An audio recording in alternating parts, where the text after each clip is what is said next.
Setting more appointments is going to solve any problem that you may have in your real estate business. You're having mindset issues? Set more appointments. It'll solve that problem. You're having financial issues? Set more appointments. It'll solve that problem. So what I'm going to go over today are the 5 different steps that you can take to ensure setting 1 appointment a day.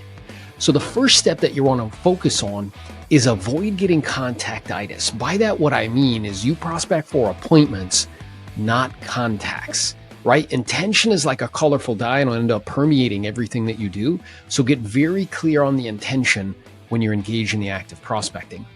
The second thing that you're going to want to focus on if you want to set 1 appointment a day is to role play constantly and consistently. As we've moved from a marketplace that is a speed-based environment to being a skill-based environment, I have to role play and practice constantly, perpetually, so that way in the moments that matter most, right, I can deliver. And the key there is volume over time. Is most people dramatically underestimate the volume of effort that's required over an extended period of time in order to produce the 1% outcome. So role playing consistently and constantly.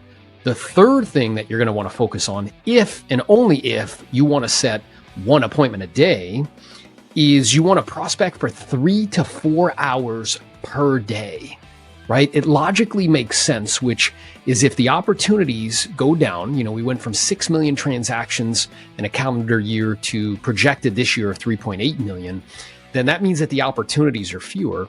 And as such, I need to be in the presence of prospects. What we do as a agent doesn't change as marketplaces changes.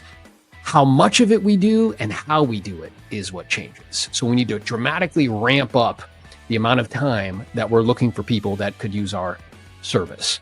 Now, before we get to the 4th step that you need to take to set 1 appointment a day, I wanted to talk to you about a course that I actually created. People come to me all the time and they say, Aaron, how do I learn what to say and how to say it?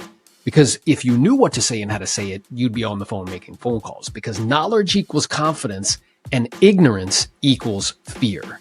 So I created a course that includes 7 different classes with me personally as your instructor, somebody who sold 2,000 homes in their career, over 100 a year for 10 years in a row. If you're interested in really leveling up your skills, go ahead and check out the skills bundle. Now, the 4th thing that you're going to want to really pay attention to, if and only if you want to set 1 appointment a day, is something called 2-a-days.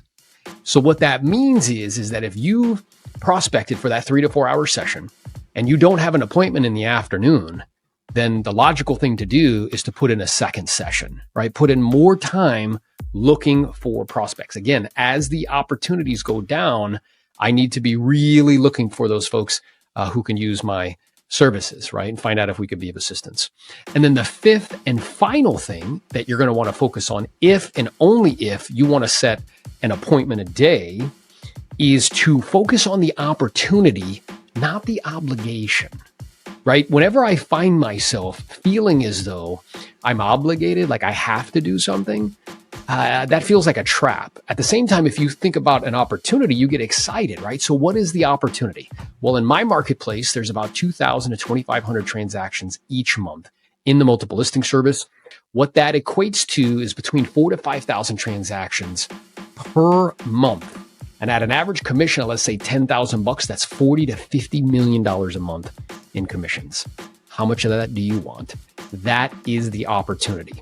If you like this video, be sure to watch the next one. Ah, you're an ambulance chaser. Why would I call these people? Somebody just died. That's terrible. I first want to address, before we have this conversation, an internal belief that ends up stopping people from calling these. I battled with this for a long time. Because I struggled with it. Yeah, which was funny, because despite the fact that he would bust down doors like this with like an AK-47, he would call me and be like, I don't know, bro. I don't know if we should call these people. Like, what are you talking about?